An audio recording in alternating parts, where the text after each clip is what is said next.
you just started watching this particular video, then welcome. I am, I guess, let me really quick bring up Livestream. I always forget to do this, I'm sorry. Livestream.com, Kerry Marsh, and do a quick, just if you're watching this later, which I presume you are, skip ahead about 2 minutes while I get ready. Sorry about that. But sometimes I do that thing where I start and I should have waited until I had everything going. Okay, so just going to tweet really quick about this. Live for part 2 of all the things of writing, all the things you are. Hashtag KMVJ. I don't even know if that's a thing that's working. Live now. And I'm just going to tweet it. Cool. All right.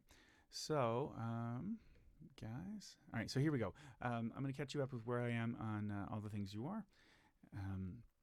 I came up with an idea in the shower today. Actually, I had this this thing. The rhythm of this tune was in my head. Ding dong, gun gun gun gun gun gun gun gun gun.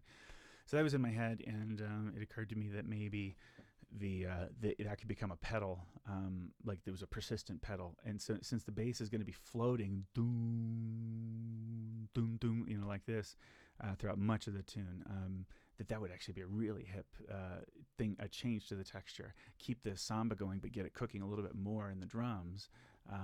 Leave the piano out, except maybe some colors, or to play along with the singers doing this. And the singers would do this sort of long tone, flowy, Enya-ish kind of thing. And actually, the real inspiration that hit my head was Eberhard Weber's tune "Fluid Rustle," which is a piece that Julia introduced me to, and so it's appropriate since this is her arrangement, and I'm just adapting it for vocal jazz. So the idea there is this. In fact, I can even play a clip of it if I find it online. Let me see really fast. This will help you understand. For those watching later. Sorry, so what am I looking for? Fluid Rustle. Yeah. Awesome. So you can hear, oh, that's Quiet Departure. That's not the right one. Here it is.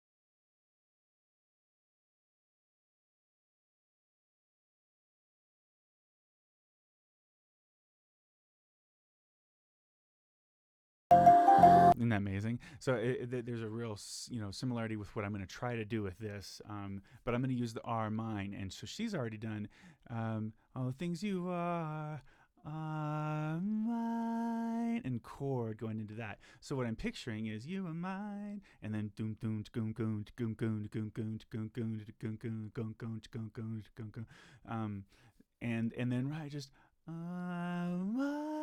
and then some cool chord that seems like the girls could get into it. Mine, mine,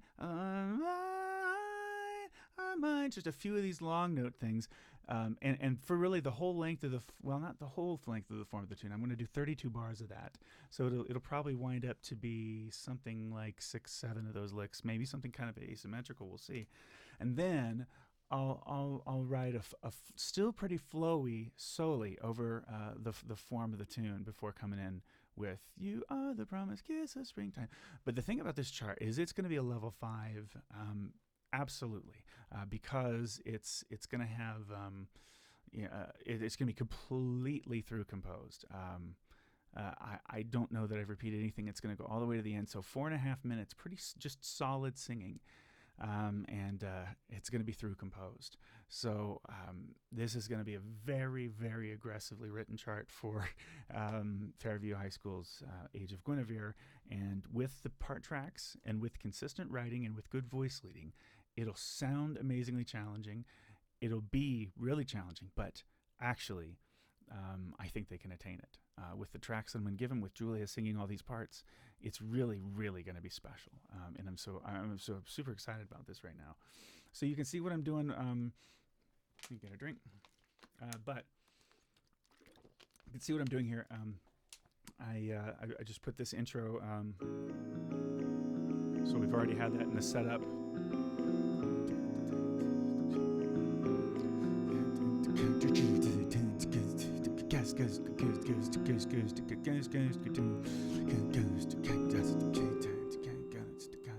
And then here's where I get to start writing.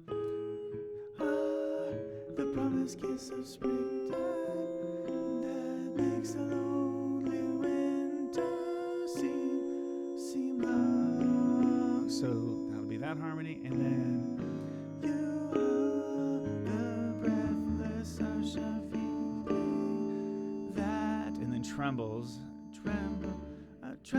on the brink of our love. So this is doubling sopranos in soprano 1 and 2, and then splitting the altos, which I think will help with the balance here.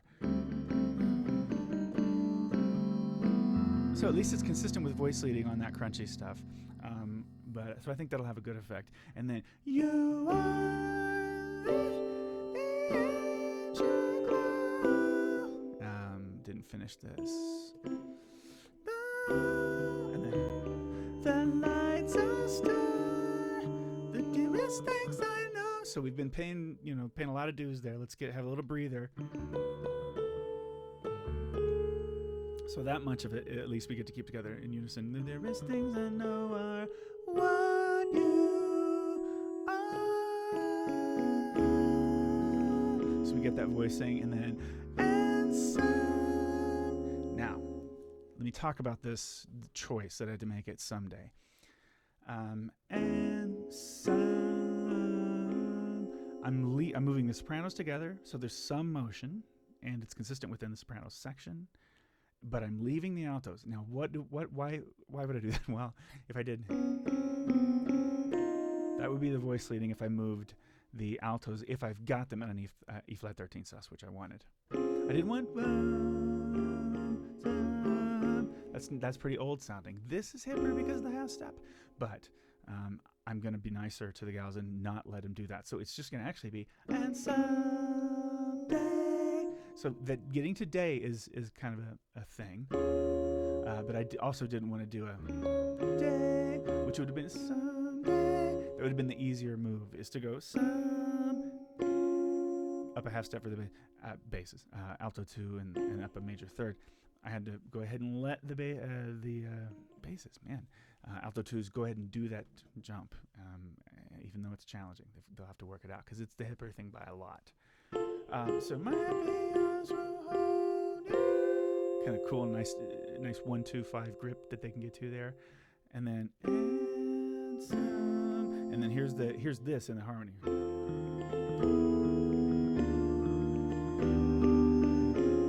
But here's what it does to the singers.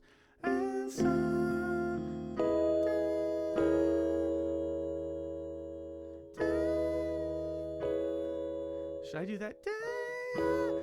I actually kind of feel like that doesn't work as well modally if I do the a little cornier. So I'm going to make a similarly motivated decision there.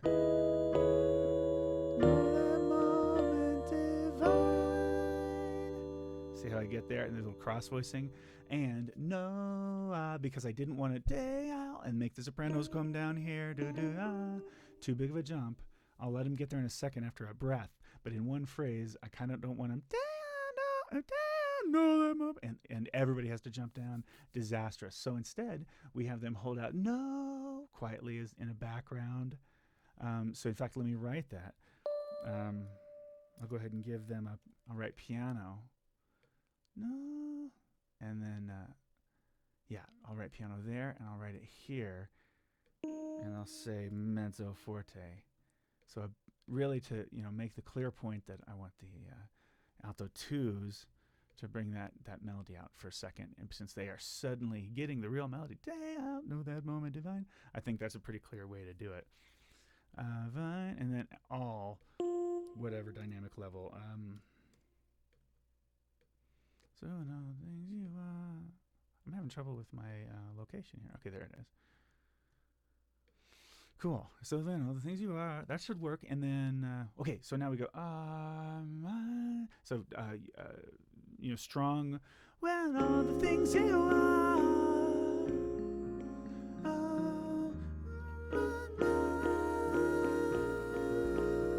Ooh, let's hold it even longer. I didn't even think of that before, but I can see that now that's going to be a better move.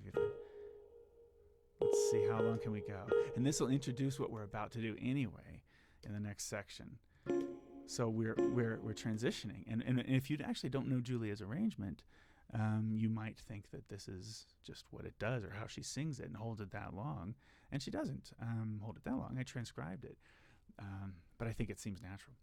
Now, you were mine, so you were mine. That's what Julia does, and then it goes into a solo, mine, boom, boom, boom, boom, and a guitar solo.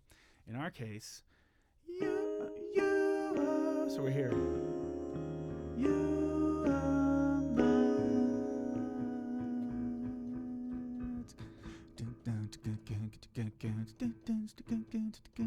Now, if I really wanted to be super dark, I'd put that in the singers, but I you know what I mean? I would just have in fact, if I ever do a mix chart on this, I may do a mix chart eventually on this thing down the road, after the year of exclusivity and everything that Janice and her students get with this tune and all the big performances, hopefully, that they're going to do with it. After that, I might do an adaptation of this, and I think it would work very, very well for mix. Now that's going to be contingent upon getting the license for that. And I haven't even applied for permission, or I've got permission to arrange on this, but I don't have the the print license. So anyway, this is the update. This is what's going to happen through here. Pedal, pedal, pedal, pedal, pedal, and then some kind of a soli. I'm going to have to think about it a bit, but I think instead of a or anything to I mean, that would just destroy people's lives. I think what's more likely is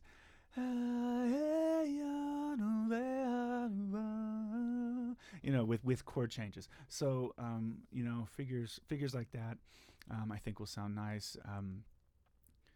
And just more diversity and chord changes and everything. But I gotta keep in mind the whole way to try to find ways of keeping it simple if possible. Because once we hit K, just a reminder, this head out is going to be through composed as well. It's all new, new phrasing, new just like Julie did on a recording. So that that sort of technique of doing it this way is excuse me, I'm getting a phone call. I will have to call them back. But that particular technique of doing it that way is, something I did before within a mellow tone. I've done it a little bit with a Kitty Margolis tune, I Want to Be Happy.